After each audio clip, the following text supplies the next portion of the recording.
பூரணி அந்த இயற்கை வளங்களோடு நன்கு அழகாக வளர்ந்தாள். வயதுக்கு வந்த பின் அவளை அழகி என்று சொல்லக்கூடாது, பேரழகி என்று தான் சொல்ல வேண்டும். இரட்டை ஜடையில் பாவாடை தாவணியில் சிற்பி வடித்த சிலையாய் அம்சத்தோடு இருப்பாள்.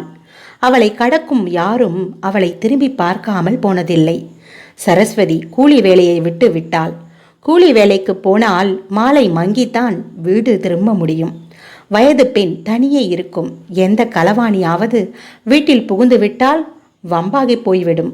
பார்த்து பார்த்து ரசித்து ரசித்து வளர்த்த ஒற்றை பிள்ளை பூரணி.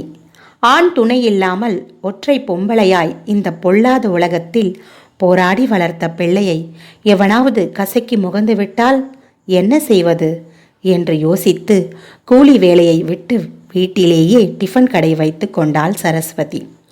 இட்லி, தோசை, வெள்ளை பணியாரம், அதற்கு தொட்டுக்கொள்ள சாம்பார், எள்ளு வேப்பம்பூவில் தயாரான விதவிதமான மூலிகை சட்னிகள், தேனும் தினைமாவும் என அங்கே கிடைத்தது. சரஸ்வதியின் பக்குவமான கை தயாரிப்பில் தயாரான உணவின் வாசம் ஊரையே கூட்டும். அங்கு விலை மலிவு, எனவே கூட்டம் அவளை தேடி வந்தது. ஓரளவுக்கு லாபமும் கிடைத்தது. பூரணியும் காலை மாலை உதவினாள். 10ஆம் வகுப்பில் 500க்கு 450 எடுத்து பாஸ் செய்ய தாய் சரஸ்வதி பூரித்தாள். 12ஆம் வகுப்பு படிக்க வேண்டும் என்றால் மலை அடிவாரத்தில் இருந்த உயர்நிலை அரசு பள்ளிக்கோ அல்லது கள்ளக்குறிச்சிக்கோ வர வேண்டும் அந்நாட்களில். அதனால் பூரணியை 11ஆம் வகுப்பு சேர்த்து படிக்க வைக்க சரஸ்வதி பிரியப்படவில்லை. பூரணி நல்ல மார்க் எடுத்து பாஸ் ஆகியிருக்கா. மலைக்கு அப்பால் உள்ள உயர்நிலை அரசு பள்ளியில் சேர்த்து விட்டால் அங்கேயே இலவசமாய் தங்கி ஹாஸ்டலில் இருந்து படிக்கலாம். பெண்கள் படிக்கணும், அதுவும் மலை ஜாதிக்காரியா பிறந்த உங்களுக்கெல்லாம் அரசாங்கம் நிறைய சலுகைகள் தருகிறது. வேலைகளிலும் முன்னுரிமை தருகிறது. படித்து முடித்தவுடன் வேலை கிடைத்துவிடும் பூரணிக்கு. நம்மோடு பக்கத்து மலையில் இருக்க சேராப்பட்டு என்ற மலை கிராமத்தில் பிறந்த ஒரு மாணவன் படித்து முடித்து கலெக்டருக்கு பரீட்சை எழுதி பாஸ் செய்து இப்போது கலெக்டராக இருக்கார். உன் பொண்ணும் படிச்சானா கலெக்டராகி விடுவாள். சரஸ்வதி, கலெக்டருடைய அம்மானா சும்மாவா? காரில் நகர்வலம் வரலாம், இந்த ஓட்டல் வேலையை விட்டு விடலாம். என்ன பொண்ணை மேலே படிக்க வைக்கிறியா சரஸ்வதி என்று எவ்வளவோ எடுத்து சொல்லியும் ஆசிரியர்களின் சொல் சரஸ்வதியின் காதில் விழாமல் போனது. பூரணி மட்டும் படிப்பதற்கு போயிருந்தால் அந்த பெரும் விபரீதம் ஏற்பட்டிருக்குமா? அதைத்தான் விதி என்று சொல்வதா? மலர் வனத்திற்கு அடுத்ததாய் விரிந்து பறந்து கிடந்த பல 100 ஏக்கர் நிலப்பரப்பு அத்தனையும் கண்ட அரசாங்கம் அங்கே பெரிய மூலிகை தோட்டம் அமைக்க திட்டமிட்டது. பிஎஸ்சி அக்ரிகல்ச்சர் முடித்த 3 சேர்ந்து கான்ட்ராக்டில் தனியாருக்கு அரசாங்கத்திற்கு என பழத்தோட்டம், மலர் தோட்டம், மூலிகை தோட்டம் அமைத்து கொடுக்கும் தொழில் செய்து கொண்டிருந்தனர். அரசு விளம்பர அறிக்கையை பத்திரிகையில் கொடுக்க இந்த 3 சேர்ந்து அப்ளை செய்ய அவர்களுக்கே அந்த டெண்டர் கிடைத்தது. ஜெய், பாவேந்தன், காந்தன் 3 வெள்ளிமலைக்கு மூலிகை தோட்டம் அமைத்து கொடுக்கும் பணிக்காக வந்திருந்தனர். ஹோட்டலில் ரூம் எடுத்து தங்கி பணியை பார்த்தனர்.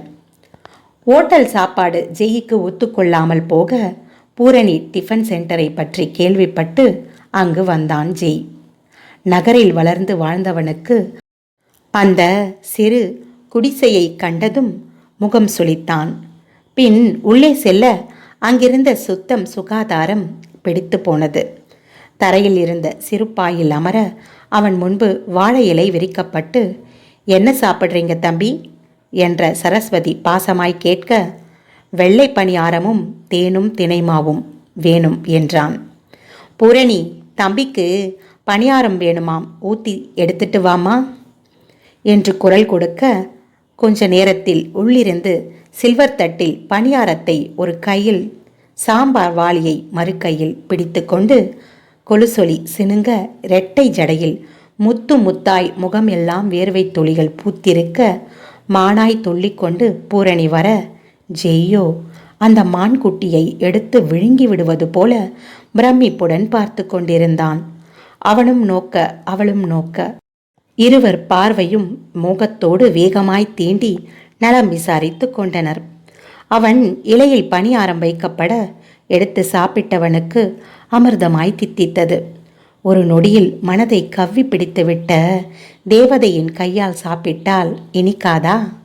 அவன் அவளை உருகி பார்க்க பேண்ட் சட்டையில் அம்சமாய் இருந்த அழகனின் விழிப்பார்வை தந்த போதையில் வெற்றி தலை குனிந்து கால் கட்டை விரலால் கோலமிட்டு கொண்டிருந்த பூரணியை பார்த்து அவன் கேட்டான், உன் பெயர் என்ன? பூரணி. பூரணி, உணவு அருமை. என்ன ருசி, என்ன மனம்? ஜெய் பாராட்ட பூரணி ரெக்கை இல்லாமல் ஆகாயத்தில் மிதந்தாள். அவனும் அங்கே அவளுமே சரஸ்வதி அடுப்படியில் இருந்தாள். என்ன படிக்கிற பூரணி? அவன் அழகான சிரிப்போடு கேட்க அவளால் பதில் சொல்லாமல் இருக்க முடியவில்லை. நான் படிக்கல. நினைத்தேன். ஏன்? இங்கே 10ஆம் வகுப்பு வரைதான் படிக்க முடியும். 11ஆம் வகுப்பு படிக்க வேண்டும் என்றால் மலையை விட்டு சமவெளிக்கு போகணும். சரி, போய் படிக்க வேண்டியது தானே? அம்மாவுக்கு பயம். என்ன பயம்? காலம் கெட்டு கிடக்கு, எப்படி அவ்வளவு தூரம் உன்னை அனுப்புவது என்று அழுவது. என் தகப்பன் சிறு வயதிலேயே இறந்துட்டாங்க. அதுக்கு பிறகு என் ஆத்தா தான் என்னை கண்ணுக்குள்ளே வச்சு தாயா தகப்பனா பார்த்துக்குச்சு. அப்படிப்பட்ட ஆத்தாவோட பேச்சை தட்ட முடியலை. அதான் நான் மேலே படிக்கலை. சரி, 10ஆவதுல என்ன மார்க்கு? 450. என்னது 450? என்ன பூரணி, இவ்வளவு மார்க் எடுத்துட்டு படிக்காமல் இருக்கலாமா? உனக்கு கொஞ்சம் கூட அறிவில்லையா? பெண்கள் படிக்கணும். பூரணி, எங்க நகரத்தில் வந்து பாரு, பெண்கள் எப்படி படிக்கிறாங்கன்னு, ஆணுக்கு இணையா வேலைக்கு போறாங்கன்னு. ஆத்தா பேச்ச தட்ட முடியாது. ஆத்தா பாவம், எனக்காகத்தான் உயிரே வச்சுக்கிட்டு வாழுது. சரி, நீ வீட்டில் உட்கார்ந்து என்ன செய்ய போற? ஆத்தா மாப்பிள்ளை பார்க்குது. அதுக்குள்ளே வா. நல்ல மாப்பிள்ளையாய் பார்த்து என்னை ஒரு வீட்டுக்கு தள்ளி விடணும்னு இருக்கு. நான் வர மாப்பிள்ளைகளை பிடிக்கலேன்னு அனுப்பிட்டு இருக்கேன். ஏன், கல்யாணம் பிடிக்கலையா? கல்யாணம் பிடிச்சிருக்கு, வர மாப்பிள்ளைகளைத்தான். அவனை வெட்கத்துடன் பார்த்து, பிடிக்கல. தேன் எடுக்கிறவனும் மரம் வெற்றவனும் சாமை விதைக்கிறவனுமா வரானுங்க. சரி, நல்ல மாப்பிள்ளை வந்தால் கல்யாணம் செய்துக்குவியா? உங்களைப் போல படித்தவர் வந்தால் கட்டிப்பேன் என்று சொன்ன பூரணி வெட்கம் தாங்காமல் உள்ளே ஓடினாள். அன்று இரவு, அதற்கு மறுநாள், அதற்கும் மறுநாள் அவள் அவனை எதிர்பார்க்க அவன் 4 நாட்கள் கழித்து வந்தான். சாப்பிடுவதற்காக மட்டுமல்ல, பூரணியை தரிசிக்கவும் தான். அந்த தரிசனத்தின் விளைவுதான் பயங்கரமாயிருந்தது. ஜெய் மிகவும் அழகாக உடுத்தி கொண்டு பூரணி டிஃபன் சென்டரை நோக்கி வந்தான். கருப்பு உடம்போடு ஒட்டினார் போல் தைக்கப்பட்ட வெள்ளை நிற முழுக்கை சட்டையை அழகாய் இன் செய்து பெல்ட் அணிந்து ராஜநடை போட்டுக்கொண்டு வந்தான். அவனை கண்டதும் பூரணியின் முகத்தில் லைட் எரிந்தது. அவன் அழகை விழிகளின் வழியே நோக்கியவள் இதழ்களில் சிறு நகையை தவறவிட்டு, வாங்க உட்காருங்க, என்ன சாப்பிட்றீங்க? பூரணி கேட்டது கூட காதில் வாங்காமல் அவளையே விழுங்கிக் கொண்டிருந்தான் விழிகளால். 4 நாட்கள் ஊருக்கு சென்று இன்றுதான் திரும்பினான். அந்த பிரிவின் தாக்கத்தை தாங்காத நெஞ்சம் விழிகளின் வழியாக வேதனையை சொல்லிக் கொண்டிருந்தது. அங்கு அவர்கள் இருவரை தவிர யாரும் இல்லை என்ற தைரியத்தில் 4 நாள் எங்கே போனீங்க கேட்டு முடிப்பதற்குள் பூரணியின் கண்கள் உடைப்பெடுத்து கொண்டது. உதடுகள் அழுகையில் பிதுங்கியது. அம்மாவுக்கு உடம்பு முடியாமல் போக உடனே போக வேண்டி வந்தது பூரணி. அதை என்கிட்ட சொல்லிட்டு போயிருக்கலாமே. நான் உங்களை பார்க்காமல் தவிச்சிட்டேன். உங்களுக்கு என்னவோன்னு துடிச்சிட்டேன். கன்னங்களில் பூவாய் கண்ணீர் ஈரம் தொடுத்து பூரணி பேச, தப்புதான், உன்கிட்ட சொல்லாமல் போனது தப்புதாம்மா. உன்னை பிரிந்து என்னாலும் அங்கு இருக்க முடியல. நான் ரொம்ப கஷ்டப்பட்டுட்டேன். இது போல பெரிய துயரத்தை துன்பத்தை நான் அனுபவிச்சதே இல்லை சொல்லிவிட்டு கண்ணிமைக்காமல் அவளையே பார்த்தான். இருவருக்குள்ளும் நீண்ட நேர மௌனம். விழிகள் மட்டுமே பேசிக்கொண்டிருந்தது. பூரணி, நான் உன்னை உயிருக்கு உயிரா விரும்புகிறேன். நீ எனக்கு வேணும். இப்போ காதலியா வேணும். கல்யாணத்துக்கு பின்னாடி நீ எனக்கு மனைவியா வேணும். ஜெய் தனது மனதில் உள்ளதை அப்படியே ஒப்பிவித்தான். என்னை உனக்கு பிடிச்சிருக்கா? ஜெய் பூரணியை பார்த்து காதலோடு கேட்க, என் உயிரினும் மேலாய். அவளும் சற்று குறையாத காதலோடு சொல்ல, நீ என்னை கட்டிக்கிறியா? உங்களை தவிர வேறு யாரையும் கட்டிக்க மாட்டேன். பூரணியின் கண்கள் கசிந்துருகியது. அந்த நேரம் அடுப்படியில் இருந்த சரஸ்வதி அங்கே வர, கண்களை துடைத்து இயல்புக்கு வர பூரணி பெரும் கஷ்டப்பட்டாள். அவன் தலை குனிந்து இட்லியை சாப்பிடும்போது, தம்பி, பின்னாடி இருக்கிற ஓட்டு வீடு காலியாக தான் இருக்கு. யாராவது உங்களுக்கு தெரிஞ்சவங்க இருந்தா சொல்லுங்க தம்பி, உதவியா இருக்கும். சரிம்மா என்றான் ஜெய். ஜெய்யுக்கு அவன் தங்கி இருக்கும் ஹோட்டலின் சுகாதாரம் சுத்தமாக பிடிக்கவில்லை. இங்கே வந்துவிட்டால் பூரணியின் மலர்முகத்தை நினைத்த நேரத்திற்கு பார்க்கலாம், பேசலாம் என்று அவன் உள்ளம் ஏங்க, அம்மா, நான் ஹோட்டலில் தான் தங்கியிருக்கேன். எனக்கு அங்கே பிடிக்கவில்லை. நீங்கள் அனுமதித்தால் நான் இங்கே வந்து தங்கிடுவேன். என்ன சொல்கிறீங்கம்மா? சரஸ்வதி ஏதும் சொல்லாமல் மௌனமாயிருக்க, என்னம்மா யோசிக்கிறீங்க? இல்லைப்பா, வயசு பொண்ணு இருக்கிற இடத்துல ஒரு வயசு ஆம்பளைய தங்க வைக்கலாமான்னு யோசிக்கிறேன். அவன் மௌனமாக தலை கவிழ, உங்களை பார்த்தா நல்ல பிள்ளையாகத்தான் தோணுது. பெரிய இடத்து பிள்ளை போல தெரியுது. பெத்தவங்க உங்களை ஒழுக்கமாகத்தான் வளர்த்து இருப்பாங்க. உங்களால் இங்கே எந்த தீங்கும் வராது என்று நினைக்கிறேன். எவ்வளவு நம்பிக்கை வைத்த உங்களை நான் நிச்சயம் ஏமாற்ற மாட்டேன். என்னை நம்புங்கம்மா. ஒரு 3 மாசம் மட்டும்தான். சரஸ்வதி சம்மதிக்க ஜெயும் பூரணியும் பெரும் மகிழ்ச்சி கொண்டனர். ஓட்டலை காலி செய்து மறுநாளே வந்து சேர்ந்தான் ஜெய். காலை இரவு உணவை பூரணி அவன் இருப்பிடத்திற்கே கொண்டு போய் கொடுப்பாள். அன்று எப்போதும் போல் சாப்பாட்டை கொண்டு வந்து வைத்தாள். சாப்பாடு வைத்தால் மட்டும் போதுமா என்று ஜெய் கேட்க, அப்புறம் என்ன செய்யணும் என்று பூரணி நீட்டி முழக்க, மச்சானை மடியில் போட்டு ஊட்டி விடணும். நான் மாட்டேன்பா. அதை யாரடி செய்வார்? ஒரு மச்சினி இருந்திருந்தா இந்த வேலையை பார்ட் டைம்ஸ் ஒர்க்கா அவகிட்ட கொடுத்துடலாம். ஜெய், ஆனாலும் உங்களுக்கு கொழுப்பு ஜாஸ்தி. ஆத்தா உங்களை எவ்வளவு நல்ல பிள்ளைன்னு நம்பிக்கிட்டு இருக்கா. உங்க வாழ்த்தனம் மட்டும் தெரிஞ்சது ஒட்ட நறுக்கிடுவா, பார்த்துக்கோங்க என்று சொல்லி சிரித்தாள் பூரணி. பூரணி, உண்மையாக நான் சாப்பிட மாட்டேன். நீ உணவை ஊட்டிவிட்டால் தான் சாப்பிடுவேன். ஊட்டிவிடு பொண்டாட்டி என்று அவன் அடம் பிடிக்க, என்ன இது இப்படி குறும்பு செய்கிறீர்கள்? சரி, இன்று மட்டும்தான். தினம் இது போல வம்பு பண்ணக்கூடாது, சரியா? பூரணி சிறு மிரட்டலோடு சொன்னவள் அவனுக்கு ஊட்ட, அவனும் இவளுக்கு ஊட்ட, பேச்சும் சிரிப்புமாய் சாப்பிட்டு முடித்தனர். இந்த திருட்டுத்தனம் தினம் தினம் சரஸ்வதிக்கு தெரியாமல் அரங்கேறியது. அன்று காலை வெளியூருக்கு பயணமாகி கொண்டிருந்த சரஸ்வதி, தம்பி, சொந்தக்காரங்க வீட்டில் கல்யாணம். நான் தான் போயாகணும்.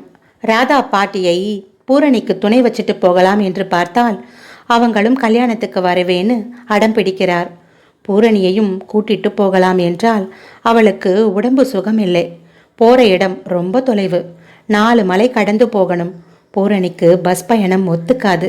வாந்தி எடுத்து களைச்சு போயிடுவா. அதனால் வீட்டில் தான் இருப்பா. நீங்கள் பக்கத்தில் தானே இருக்கீங்க. ஒரு 8 அவளை பார்த்துக்கோங்க. உங்கள் பாதுகாப்பில் விட்டுட்டு போகிறேன். தம்பி, ஒரே ஒரு ராத்திரி அப்படி எங்கள் வீட்டு பக்கமும் கொஞ்சம் பார்த்துக்கோங்கப்பா. நான் நாளைக்கு வந்து விடுவேன் என்று கெஞ்சலோடு சொல்ல, நீங்கள் பயப்படாமல் போயிட்டு வாங்கம்மா. பூரணியை பாதுகாக்கிறது என் பொறுப்பு என்று சொல்ல சரஸ்வதி நிம்மதியோடு பயணமானாள். மாலை வானம் இருட்டி கொண்டது. சட்டென்று பெரும் இடியும் மின்னலும் தோன்றி பெரும் மழையாய் உருவாகிவிட்டது. ஜெய் குடை எடுத்து கொண்டு போகவில்லை. மூலிகை தோட்ட குடிலிலேயே மழை விடும் என்று நீண்ட நேரம் காத்திருக்க மழை விட்ட பாடில்லை. பூரணி தனியே இருப்பாளே, மழை இருட்டும் கண்டு பயந்து விடுவாளே என்று நினைத்து கொட்டும் மழையில் இறங்கி நனைந்து கொண்டே வீட்டிற்கு வந்தான். பூரணி, நான் வந்துட்டேன். மதியம் சாப்பிடல, பயங்கரமா பசிமா. சாப்பாடு எடுத்துட்டு வாயேன்.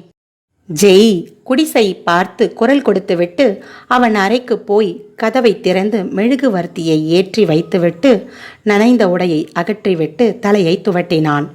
தலை குளித்து நீண்ட கூந்தலை ஒற்றையாய் தளர தளர பின்னி காதில் கல் வைத்த ஜிமிக்கி அணிந்து முதலாய் சேலை அணிந்து, அதுவும் புது சேலை அணிந்து, தோட்டத்தில் பூத்த மல்லிகையை பறித்து தொடுத்து சரம் சரமாய் கூந்தலில் தொங்கவிட்டு கொண்டு கையில் உணவு தட்டோடு வந்த பூரணியை சின்ன மெழுகுவர்த்தி ஒளியில் காண முதலிரவுக்கு பால் சொம்போடு வந்த பெண்ணை போல தெரிந்தது ஜெய்க்கு. லுங்கி கையில்லாத வெள்ளை பனியன் அவனுடைய கட்டுமஸ்தான உடலை காட்டி அழகிய மன்மதனாய் தலை துவட்டி கொண்டிருந்த ஜெய்யையே விழி நோக நோக நோக்கிக் கொண்டே நின்றாள் பூரணி. அவள் கூந்தலில் குடியிருந்த மல்லிகையின் மனம் அவன் உடலில் உணர்வுகளை தூண்டிவிட்டது. அவள் அருகில் அமர்ந்து பரிமாற வயிற்று பசியை மறந்து உடல் பசி அவனை பெரிதாய் தாக்க கையை கழுவிக்கொண்டு எழுந்தவன், பூரணி, என் கண்ணே, என் கண்ணின் மணியே என்று தாகத்துடன் தாவி அணைத்து கொண்டான். வெறும் அணைப்போடு நிறுத்தி கொள்ளத்தான் நினைத்தான் ஜெய். ஆனால் அது முடியாமல் போனது.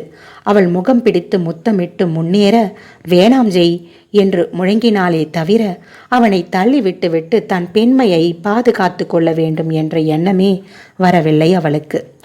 அவன் இழுத்த இழுப்புக்கெல்லாம் இணங்கித்தான் போனாள் பூரணி. அன்று இன்பமாய் இனித்த அந்த நொடிகள் அவன் எல்லாம் முடிந்து எழுந்த பின்னர்தான் அவளுக்கு மெல்ல மெல்ல உணரத் துவங்கியது. அதனால் வரப்போகும் விபரீதம் உணர்ந்து தலையில் தணல் விழுந்தாள் போல வீறிட்டு அழுதாள். ஜெய் அவளை இதமாய் அணைத்து, பூரணி, அழாதேமா, உன் அம்மா என்னை நம்பி உன்னை விட்டுட்டு போனாங்க. தோட்டக்காரனே விளைச்சலை களவாடியது போல இப்படி செய்து விட்டேனே. பூரணி, இளமை, தனிமை, இருட்டு, மழை, உன் அதீத பேரழகு, என் நெஞ்சில் இருந்த பெரும் நேசம், ஆசை என எல்லாமும் ஒன்றாய் சேர்ந்து என்னை தப்பு பண்ண வைத்து விட்டது. என்னை மன்னிப்பாயா? வருத்தமுடன் சொல்ல, ஜெய், என்னை ஏமாற்றிட மாட்டீங்கல்ல? அவள் கால் பற்றி எழுந்தவளை தூக்கி மடியில் அணைத்தவன் சொன்னான், உன் கற்பை களவாடியது ஒரு கல்வன் அல்ல, உன் கணவன்தான். என் வேலை முடிந்து விட்டது. இன்னும் 20 நாட்களில் கிளம்பிடுவேன். ஊருக்கு போனதும் என் பெற்றோர்களிடம் நம் காதல் விஷயத்தை சொல்லி அவர்களோடு பெண் கேட்டு வருவேன். பூரணி, இந்த ஜென்மம் அல்ல, 7 ஜென்மத்திற்கும் என் மனைவி நீதான். என் வாழ்வில் வேற ஒருத்திக்கு இடமே இல்லை. இது சத்தியம். பூரணியின் தலையில் அடித்து ஜெய் சத்தியம் செய்ய, பூரணியோ அவனை பரிபூரணமாய் நம்பினாள். 20 நாட்கள் கழித்து ஊருக்கு போனவன்தான். நாள் ஓடியதை தவிர அந்த நங்கையை மனம் செய்து கொள்கிறேன் என்று போனவன் திரும்பவில்லை. உடல் மெலிந்து மேனி எங்கும் பசலை படிந்து தலைவனை காணாத குறுந்தொகை தலைவியாய் காட்சியளித்தாள் பூரணி. தாய்க்கு தெரியாமல் கண்ணீர் விட்டு கலங்கி கொண்டிருந்தாள்.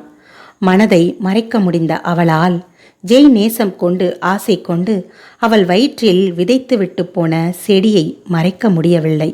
செடி முளைவிட்டு தளிர்விட்டு வளர எத்தனை இழுத்து மறைத்தும் அவள் வயிறு காட்டி கொடுத்தது. அதை கண்டுபிடித்து விட்டாள் சரஸ்வதி. பாவி மகளே, ஏமாத்திட்டியே. உனக்காகத்தானே நான் உயிரே வச்சுக்கிட்டு இருந்தேன். உன் அப்பன் சாகும்போது எனக்கு வயசு 20டி. அந்த 20 வயசுக்கு உடலை அடக்கி உணர்வுகளை அடக்கி வாழறது எவ்வளவு கஷ்டம் தெரியுமா? எத்தனை பேர் என்னை கட்டிக்க வந்தாங்க தெரியுமா? நல்லவனை கட்டிட்டா பரவாயில்லை, ஒரு கெட்டவனை கட்டிக்கிட்டா உன் வாழ்க்கை நரகமாயிடுமே, நாசமாயிடுமேன்னு தான் உனக்காகவே நான் வாழ்ந்தேனடி. உன்னை என் வைரமாகவும் தங்கமாகவும் நினைச்சேனடி. பாவி, இப்படி கறிக்கட்டையாக்கிட்டியே. என் நெஞ்சில் நெருப்பை அள்ளி கொட்டிட்டியே. அந்த பாவி சண்டாளன், அவன் நல்லவன் என்று நம்பினேனே, இப்படி கழுத்தை அறுத்துட்டானே. அவன் நல்லாவே இருக்க மாட்டான், நாசமாய் போய்விடுவான்.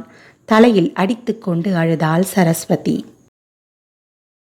அம்மா, அவர் வந்து என்னை அழைத்து கொண்டு போவார். ஏண்டி, கூட்டிக்கிட்டு போறவன் இவ்வளவு நாளா வராம இருப்பானா?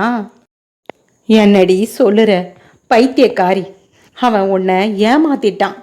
அம்மா, இல்லை, நிச்சயம் ஜெய் வருவார், என்னை கூட்டிட்டு போவார். பாவி மக, இப்படி ஏமாந்து நிற்கிறாளே. அன்று இரவெல்லாம் பூரணியை நினைத்து அழுது கொண்டே இருந்தாள் சரஸ்வதி. மறுநாள் விடியலில் தூக்கிட்டு பிணமாக தொங்கி கிடந்தாள். உயிருக்கு உயிராய் நேசித்த காதலன் கொடுத்த ஏமாற்றம் ஒரு பக்கம், தன்னையே உயிர் சுவாசமாய் நினைத்து வாழ்ந்த தாயின் இறப்பு மறுபக்கம் அவளை பித்து பிடிக்க வைத்தது. அவளின் சிந்தனையில் கண்கள் விரிந்து நாக்கு தள்ளி கடைவாயில் இரத்தம் முழுக உத்திரத்தில் தொங்கிய தாய்தான் திரும்ப திரும்ப வந்தாள். அந்த காட்சியை கண்ட பூரணி மண்டை குழம்பி பைத்தியமானாள். பூரணியை உறவுகள் வெறுத்து வீதியில் விட வயிற்றில் பிள்ளையுடன் அவள் அங்கே சுற்றி திரிய, அங்கே சுற்றுலாவுக்காய் வந்த ஆசிரம தலைவி மரியாளின் கண்களில் பூரணி பட தங்களோடு கோவைக்கு அவளை அழைத்து வந்து விட்டாள். அதன் பிறகுதான் அந்த ஆசிரமத்தில் பூரணிக்கு அழகான பெண் குழந்தை பிறந்தது. அவளுக்கு நந்தனா என்று பெயர் வைத்தார்கள். கதை சொல்லி முடித்த நந்தனா நீண்ட நேரம் அழுதாள். நந்தனா, அழாதே ப்ளீஸ். சித்தேஷ் அவளை சமாதானம் செய்ய முயற்சித்தான். வெள்ளிமலைக்கு போய் இங்கே யாராவது ஜெயின்னு மூலிகை தோட்டம் அமைக்க வந்தாங்களான்னு கேட்டேன். அப்படி யாரையும் தெரியாதுன்னு சொல்லிட்டாங்க. விழுதுகள் ஃபவுண்டேஷன் அமைப்பு சந்திரன் சார் உதவியால் தான் நான் இலவசமாக இவ்வளவு படித்தேன். அவரை பார்க்கவும் பேசவும் ஆசைப்பட்டு மரியாள் சிஸ்டரிடம் வெளிப்படுத்த சந்திரன் சார் மறுத்துட்டாராம். என்னை போல நிறைய பேரை அவர் படிக்க வைக்கிறாராம். யாரையும் பார்க்க அவர் அனுமதிப்பதில்லையாம் என்று சோகமாய் சொன்னாள் நந்தனா. அவரை பார்க்கணும்னு ஆசையா இருக்கா? ஆமாம். ஏன், உங்களுக்கு அவரை தெரியுமா? நான் இன்று சுய சம்பாத்தியம், சுய கௌரவம், சுய மரியாதையோடு வாழறதே அவரால் தான். கவலைப்படாதே, அவரே வந்து உன்னை பார்க்கும்படி செய்கிறேன். ஐயோ சித்தேஷ், அதெல்லாம் வேண்டாம் சொல்லியவள் சட்டென்று திரும்பி சாரி தெரியாமல் பெயர் சொல்லிட்டேன் என்று நந்தனா வருத்தம் தெரிவித்து தவித்தாள். பரவாயில்லை நந்தனா, நீ சித்தேஷ் என்று கூப்பிட மாட்டியான்னு தான் நான் ஏங்கிட்டு இருக்கேன். தனியாக இருக்கும்போது நீ என்னை சித்தேஷ் என்று கூப்பிடுவதைத்தான் நானும் விரும்புகிறேன் என்று சித்தேஷ் சொல்ல, சரி, நாம் 2 பேரும் சேர்ந்து போய் அவரிடத்திலேயே பார்க்கலாம். நேரம் வரட்டும், கூட்டிட்டு போறேன் என்றான் சித்தேஷ். அப்போ நீ காதலை வெறுப்பதே உன் தாயோட காதல் தோற்றுப்போனதை எண்ணித்தானா? ஆமாம் சித்தேஷ். அடுத்ததா நான் சுயநலமா கணவன், கல்யாணம், குழந்தைன்னு அம்மாவை தனியே அனாதையா விட்டுட்டு கல்யாணம் செய்துக்க பிடிக்கல சித்தேஷ். அவள் கண்கள் கண்ணீர் குளமாகியது. சித்தேஷ் மனம் கலங்கி போனது. உன் தாயை காலமெல்லாம் உன் உறவாய் உயிராய் வைத்து காப்பாற்றுவது என் பொறுப்பு. நான் கொஞ்சம் யோசிக்கணும் சித்தேஷ். நான் காத்திருக்கிறேன் நந்தனா. நல்ல முடிவை மட்டும் சொல்லிவிடு ப்ளீஸ். சித்தேஸ்வர் கெஞ்சலோடு சொல்ல விரக்தியில் பார்க்கலாம் என்றாள் நந்தனா. நந்தனா கட்டாயம் நல்ல முடிவைத்தான் எடுப்பாள் என்று நம்பினான் சித்தேஸ்வர். சித்தேஸ்வர் எண்ணம் ஈடேறுமா? அடுத்த நாள் காலை செய்தித்தாளில் வந்த செய்தி நந்தனாவை அதிர்ச்சி அடைய வைத்தது. ஏற்காடு ஏரியில் போட்டிங் சென்ற ஒரே குடும்பத்தைச் சேர்ந்த கணவன் மனைவி 2 பிள்ளைகள் படகு கவிழ்ந்து இறந்தனர். நீச்சல் தெரிந்தும் நீரில் நீந்தி வர முடியாமல் ஏரியில் வளர்ந்திருந்த பாசி அவர்களின் கை கால்களில் சுற்றி இந்த விபரீதம் ஏற்பட்டுள்ளது. பாசியை அகற்றாமல் இந்த அரசின் மெத்தன போக்கால்தான் இப்படி ஒரு விபரீதம் ஏற்பட்டது என நாளிதழ்கள் அரசை குற்றம் சாட்டி கொண்டிருந்தன. ஏரியில் மிதந்து கொண்டிருந்த பாசி, அள்ளி, தாமரை கொடிகளை படம் பிடித்து செய்தி போட்டிருந்தார்கள் செய்தியாளர்கள். நந்தனாவினுள் சட்டென்று மின்னலாய் அந்த எண்ணம் தோன்றியது. அரசு அந்த பாசியை அகற்ற முயற்சி எடுக்கிறதோ இல்லையோ, அதை நீச்சல் தெரிந்த கல்லூரி மாணவர்களை கொண்டு அகற்றினால் என்ன என தோன்றியது. தன் என்என்எஸ் அமைப்பில் உள்ள மாணவர்களை அழைத்து விவரம் சொன்னாள் நந்தனா. அத்தனை பேரும் ஒத்துக்கொண்டனர். கல்லூரி முதல்வர் எழில்மதியிடம் செய்தியை சொன்னாள். எழில்மதி சித்தேஸ்வரிடம் செய்தியை சொல்ல சித்தேஸ்வர் பொங்கி எழுந்து விட்டான். அறிவு இருக்கா உனக்கு? முட்டாளானி, ஏதாவது விபரீதம் நேர்ந்தால் யார் பொறுப்பு? நம் கல்லூரி கட்டி காத்த நல்ல பெயர் வீணாகிவிடும். இது போல விபரீத சேவையை மூட்டை கட்டி வைத்துவிட்டு உன் வேலை என்னவோ அதை செய். சித்தேஷ் கோபமாக சொல்ல, நான் ஏற்காடு ஏரியை சுத்தம் படுத்தணும் என்று உறுதியாய் சொன்னாள். ஏற்காடு ஏரியை சுத்தப்படுத்தும் வேலை அரசின் வேலை. இந்நேரம் அரசாங்கத்திற்கு செய்தி போயிருக்கும். அதை அவர்கள் பார்த்து கொள்வார்கள்.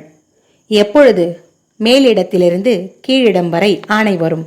எப்படியும் 2-3 மாதங்கள் ஆகும். அதற்குள் அந்த ஏரி எத்தனை உயிர்களை பலி வாங்கி விடுமோ? நான் இதை செய்யத்தான் போகிறேன். அடம் பிடிக்காதே நந்தனா, சொன்னால் கேளு. நீ ஆசைப்படுவதற்காக நான் வேண்டுமானால் ஆட்களை அமர்த்தி என் சொந்த செலவில் அந்த வேலைகளை செய்கிறேன். சரியா? அதெல்லாம் வேண்டாம் சித்தேஷ். நம் கல்லூரி மாணவர்கள் இதை சுத்தம் செய்தால் மற்ற கல்லூரி மாணவர்களுக்கு ஒரு எடுத்துக்காட்டாக இருக்கும். நம்மை பின்பற்றி ஊட்டி, கொடைக்கானல், கொல்லிமலை, வெள்ளிமலை அங்கு இருக்கும் ஏரியில் ஆக்கிரமிப்பை அகற்றி கல்லூரி மாணவர்கள் சுத்தம் செய்ய முன்வரலாம் என்று இறுக்கமாய் பேசினாள் நந்தனா. பேரண்ட்ஸ் பர்மிஷன் தரமாட்டாங்க, சொன்னால் கேளு. பர்மிஷன் கொடுக்கிறவங்க வீட்டு மாணவர்களை மட்டும் அழைத்து போகிறேன் சித்தேஷ் என்று நந்தனா கெஞ்சினாள். கலெக்டர் கிட்ட பர்மிஷன் வாங்கணும். அதை நான் பார்த்துக்கிறேன். சித்தேஸ்வர் விட்டுவிட்டான். இவளிடம் இனி பேசி பிரயோஜனம் இல்லை என்று. கலெக்டர் சரண் ரெட்டியிடம் பர்மிஷன் கிடைத்துவிட்டது. சரண் ரெட்டி ஆந்திராக்காரன், இளைஞன். நந்தனாவின் சேவை தெரிந்து நேரில் வந்து வாழ்த்திவிட்டு சென்றவன். இவ்வாண்டில் தமிழகத்தின் தங்க மங்கை விருதுக்காக இவள் பெயரை பரிசீலித்து முதலமைச்சரிடம் அவள் சேவையை விளக்கி ஒரு அறிக்கை சமர்ப்பித்துள்ளான் சரண் ரெட்டி. ஏற்காடு செல்லும் நாள் வந்தது. 3 பஸ்களில் மாணவர்களும் மாணவியர்களும் சந்தோஷமாய் புறப்பட தயாராகி நிற்க, நந்தனா ஜாக்கிரதை, இது ஆபத்தான வேலை. மாணவர்களை குழுவாய் பிரித்து ஒவ்வொரு குழுவையும் அதன் தலைவன் கண்காணிக்க வேண்டும். கடைசி நாள் ஃபங்க்ஷனுக்கு நான் வரேன், போயிட்டு வா. சித்தேஸ்வர் வழி அனுப்பி வைத்தான். ஏற்காடு போய் இறங்கி ஏரிக்கு அருகில் இருந்த மண்டபத்தில் தங்கினர். மறுநாள் ஏரியில் இறங்கி சேவையை தொடங்கினர். ஆசிரியர்களின் தீவிர கண்காணிப்பில் வேலை நடந்தது. சுற்றுலா வந்த பயணிகள் அனைவரும் அவர்கள் சேவையை கண்டு வியந்து போயினர். டிவிகளிலும் பத்திரிகைகளிலும் கூடி கேள்வி மேல் கேள்வி கேட்க நந்தனா பேட்டி கொடுத்தாள். அவளின் பேட்டி அங்கு நடக்கும் வேலைகளை அவ்வப்போது செய்தியில் காட்டினர். மாணவர்களின் பொது சேவையை கண்டு தமிழகமே வியப்பில் ஆழ்ந்தது. சித்தேஸ்வர் அடிக்கடி ஃபோன் செய்து விசாரித்தான். நாளெல்லாம் மாணவர்கள் உழைத்தார்கள். இரவு அவர்கள் தங்கியிருந்த திருமண மண்டபமே பாட்டும் நடனங்களுமாய் அமர்க்களப்படும். 5 நாட்களில் முடிந்துவிடும் என்று ஆரம்பித்த வேளை 10 நாட்களாய் கூடிப்போனது. இடையில் 2 நாட்கள் சித்தேஸ்வரும் எழில்மதியும் வந்து பார்த்துவிட்டு சென்றார்கள். நந்தனா சரியாய் உண்ணாமல் நீர் அருந்தாமல் தன் உடல் நலத்தை பேணி காக்காமல் இளைத்து கருத்து போனாள். இதை பார்த்த சித்தேஸ்வர், நந்தனா, வேலைகளோடு உன் உடம்பையும் கவனித்துக்கொள். உடம்புக்கு ஏதாவது வந்துவிடப் போகிறது. அப்படி ஏதாவது என்றால் என்னால் தாங்க முடியாது நந்தனா என்று தனது மிதம் மிஞ்சிய காதலை தெரிவித்துவிட்டு போனான். கடைசி நாள் பாசிகளாலும் அள்ளி தாமரை கொடிகளாலும் காட்சியளித்த ஏரி வெறும் நீர் தடாகமாய் காணப்பட்டது. வேலை முடிந்து நீரில் இருந்து கரை ஏறிய மாணவர்கள் உற்சாக கூக்குரலிட்டு ஆர்ப்பரித்தனர். நந்தனாவை தூக்கி கொண்டு மாணவிகள் குதூகலமிட்டனர். மாலை அங்கே கல்லூரி சார்பில் பெரிய விழா மேடை அமைக்கப்பட்டது. சித்தேஸ்வர், எழில்மதி, கோவை மாவட்ட கலெக்டர் சரண் ரெட்டி மற்றும் சேலம் மாவட்ட கலெக்டர் சம்பத், சுற்றுலாத்துறை அமைச்சர் என்று விழா மேடையில் கூடிவிட்டனர். ஆளாளுக்கு நந்தனாவின் சேவையை பாராட்டி பரிசுகளை வழங்கினர். சரண் ரெட்டி அவளை எல்லோரையும் விட அதிகமாக புகழ்ந்தான். நந்தனா செய்திருக்கும் சேவை எவ்வளவு பெரிய மகத்தான சேவை! இது சாமானிய சேவை அல்ல, இது சாதனை சேவை. ஒரு பெண்ணால் இதெல்லாம் முடியுமா என்று பர்மிஷன் கொடுத்த போது என் உள்ளத்தில் கேள்வி எழுந்தது. முடியும் என்று காட்டிவிட்டாள் நந்தனா. மாணவர் சமுதாயத்திற்கு எடுத்துக்காட்டு இங்கு சேவை செய்த மாணவர்கள். இவர்களை பின்பற்றி நிறைய கல்லூரிகளும் மாணவர்களும் நல்லது செய்ய முன்வாருங்கள். இவ்வளவு மாணவர்களையும் ஒன்று திரட்டி பெரும் பணியை செய்த செல்வி நந்தனாவை எவ்வளவு பாராட்டினாலும் தகும். நந்தனா தமிழகத்திற்கு கிடைத்த கிரேட் ஏஞ்சல் என்று புகழ்ந்து விட்டு சரண் ரெட்டி அமர, அதை கேட்டு நந்தனா சிறு புன்னகையோடு அமர்ந்திருக்க அதை கண்ட சித்தேஸ்வரோ கோபத்தோடு சரண் ரெட்டியையும் நந்தனாவையும் முறைத்தான். மாணவர்களுக்கு கல்லூரி சார்பாய் பெரிய பரிசு ஒவ்வொருவருக்கும் சித்தேஸ்வரால் வழங்கப்பட விழா இனிதே முடிவுற்றது. அங்கிருந்து கிளம்புவதற்கு முன் ஏரியை கண்ணுற்ற நந்தனாவின் நெஞ்சில் நிலவிய சந்தோஷத்திற்கு அளவே இல்லை. கோவை வந்த நந்தனாவுக்கு 4 நாட்களில் கடும் ஜுரம். வாந்தி வந்து நினைவு தப்பி ஆஸ்பத்திரியில் அட்மிட் ஆனாள். சித்தேஸ்வர் பதறி போனான். நந்தனா தீவிர சிகிச்சை பிரிவில் அட்மிட் செய்யப்பட்டாள். அவளுடைய இரத்தம் டெஸ்ட் செய்யப்பட்டது. அறிக்கையில் மஞ்சள் காமாலை என்று அறிய சித்தேஸ்வர் துடித்துடித்து போனான். சித்தேஸ்வர், எழில்மதி மற்றும் இதர பேராசிரியர்கள், மாணவர்கள் என்று பெரும் கூட்டமே அந்த மருத்துவமனையில் கூடிவிட்டது. சிகிச்சை முடிந்து சாதாரண அறைக்கு மாற்றப்பட்டாள் நந்தனா. மாலையில் கண் விழித்தாள். நர்ஸ் வந்து செய்தியை சொல்ல சித்தேஸ்வர், எழில்மதி இன்னும் சில பேராசிரியர்கள் அவள் அருகே சென்றனர். சித்தேஸ்வரை கண்ட நந்தனா சித்தேஷ் என்று அழுகையோடு அழைக்க அவள் அருகில் அமர்ந்தான். அவள் கையை ஆறுதலாய் பற்றினான். சித்தேஷ் என்று அழுதவள் சற்றும் தாமதிக்காமல் எழுந்து அவன் மார்பில் தஞ்சமானாள். சித்தேஸ்வர் அவளை இழுத்து இதமாய் இறுக்கிக் கொண்டான். எழில்மதி மற்றும் பேராசிரியர்கள் அங்கு இருக்கிறார்களே என்ற எண்ணம் சிறிதும் இல்லாமல் அவளுள் புதைந்திருந்த அவன் மேலான நேசம், என்னவன் எனக்கு சொந்தமானவன் என்று அவன் மார்பில் தஞ்சம் அடைந்தது.